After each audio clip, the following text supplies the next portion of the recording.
I'm very fascinated by the way you perceive art and the way you express, your thoughts on it. So I'll be interested to hear what made you fall in love in it. Like, is there like a specific event that you remember, a specific painting that you saw that just made you, go to that route? Or yeah. I don't know that there was a specific painting per se. Mm-hmm. I mean, I came to art history late, well, not really late, but I had been a performer, and I had wanted originally to be an opera singer. Oh, wow. Mm-hmm. And then I went to Italy to study abroad, to study Italian for opera. Uh-huh. And then I started looking at art. And I remember it took me like a month to get out of the first room of the Uffizi. So I was in, 13th century Italy with people like Duccio and Cimabue and Giotto. I mean, who else would you do? And I just kept reading. I had these old guidebooks. I think I even had 19th century guidebooks. Wow. Seriously. And I think I just started looking very carefully and thinking a lot of different things, like, well, how is something represented? And by that, I mean, like, what choices does an artist make? In the case of these painters, they were kind of moving from the flat and to a body that was denied in the Middle Ages, to a body that would become more volumetric, more rounded, more dimensional, right?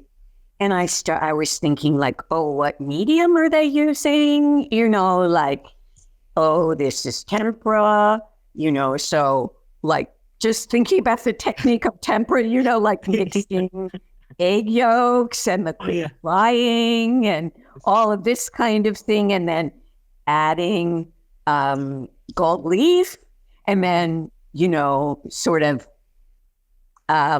making these imprints, like for the halos in the gold leaf. Yeah. And how did they get the gold leaf on there? And what about the relationship among the figures, the Madonna and the Child, and the angels. And I remember being very moved by the sweetness of the emotions. As, the angels are looking at the Virgin and the Christ child, looking at the hands and the slenderness of the fingers of the Virgin in this period, and how they touch the child. And there were just so many things to think about. And then the stylization, which is coming from the Byzantine world, and these almond-shaped eyes, and these ovoid faces, and trying to understand the vocabulary. I think that's it. Close looking is a way of identifying a vocabulary. And I take that. So one of the things I most love teaching, and this will maybe surprise you, is Cubism. Oh, okay. I love Cubism. Interesting. Now, first of all, one of the reasons I love Cubism, because Cubism, and it's very similar with Cézanne, who may be my favorite painter of all time. Oh, well, you just answered a question I was going to ask you anyway, but I'm so satisfied with this answer too. I actually really love the 20th century and contemporary work. So the 21st century, I really situate myself in the contemporary world more than anywhere else. However, Cézanne forecast all of that. And you can't have Cubism without Cézanne. And what I wanted to say about it, which to me is very fascinating, having taught a long time,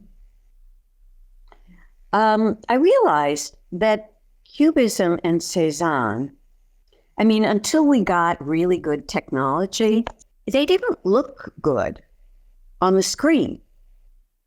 But in person, they looked great. They're so nuanced and subtle. So you think, like analytic cubism is kind of like basically monochromatic, kind of black to white with a little brown thrown in there, and that's all it is. And it looks like it's the same in every painting until you actually look at the paintings.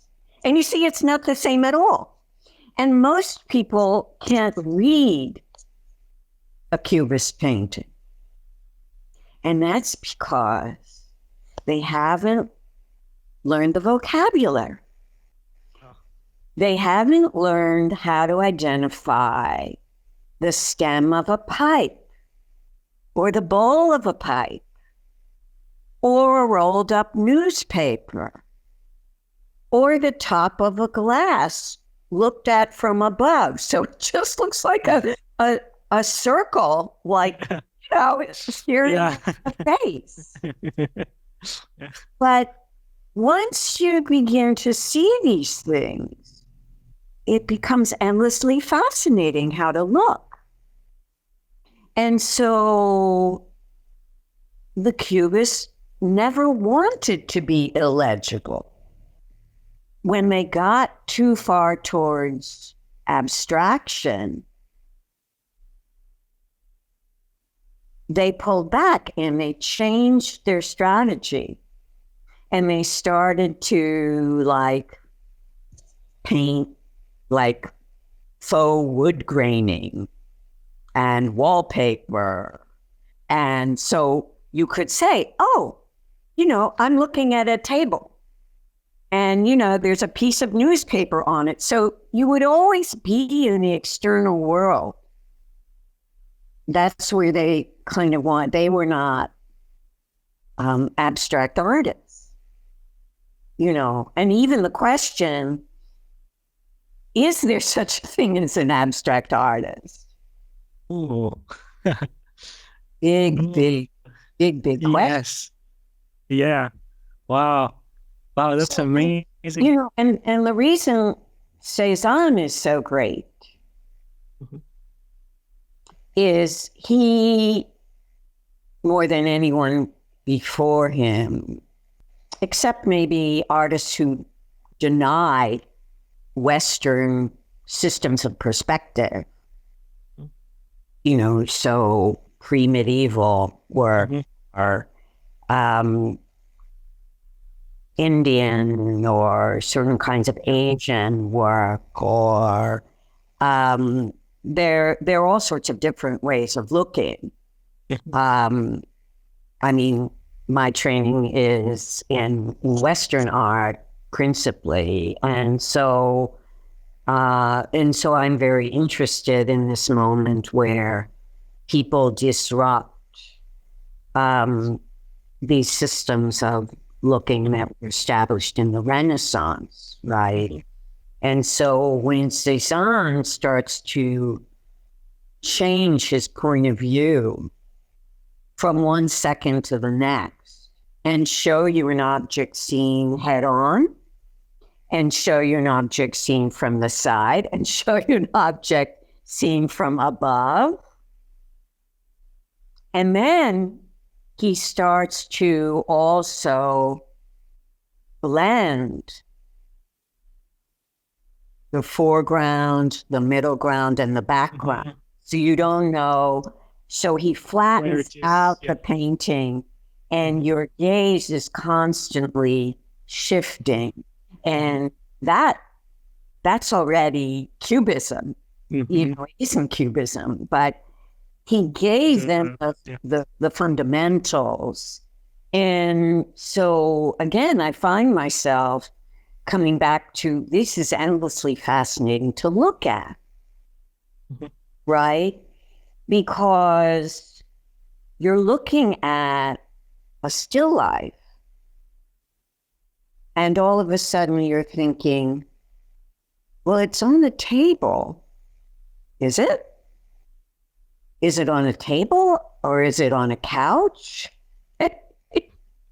And, you know, is the couch actually, you know, standing square or right? And yet he has such an unerring sense of how to compose a picture through the way that he gears you stable verticals, horizontals, that you're completely there, even though everything actually looked at closely is completely unstable. Wow. I have so many secondary questions, but let's start with, I'll start with an easy one, I guess. Since you've mentioned the difference between the presence of paintings live and digitally and so on, what is the most beautiful and mesmerizing painting that you've seen in person? I'd probably say it's one of the late Cézanne still lives. You know, there's such an interesting question that comes up about when are artists at the peak of their creative potential. And there's an argument that it's early in most artists' careers. But in certain artists, it actually is not that. It's late. And Cézanne is one of those for whom it's late. And so what he was doing between 1904 and 1906, where he's often working on a very big scale. And he's giving us an incredible richness of palette, which after all he gets from the Impressionists, as does Gauguin, as does Van Gogh, and it just continues that sort of interest in color. Those people who are interested in color, that goes into the Fauve period, blah, blah. But anyway, and there is a complexity of multiple perspectives. And also, you know, there's a great argument about how Cézanne with people is very unemotional. Even the portraits of his wife are quite distancing. And the place where his social interactions are most beautiful is with fruit. And the way these apples or these oranges or these pears are arranged in proximity to one another, there's such an intimacy there. I know it sounds really weird, but no, it doesn't. If you look at that, there's something so loving about it, so very beautiful about it. that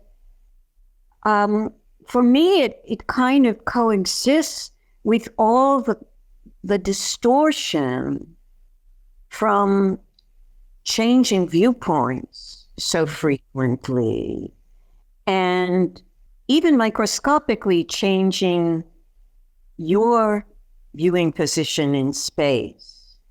Mm-hmm. And so your relationship to the table or the fruit, and then seeing how, like the leaf of an apple, the stem, might actually sort of line up with the pattern on the wallpaper behind. And all of a sudden, you realize that your eye is being moved very slyly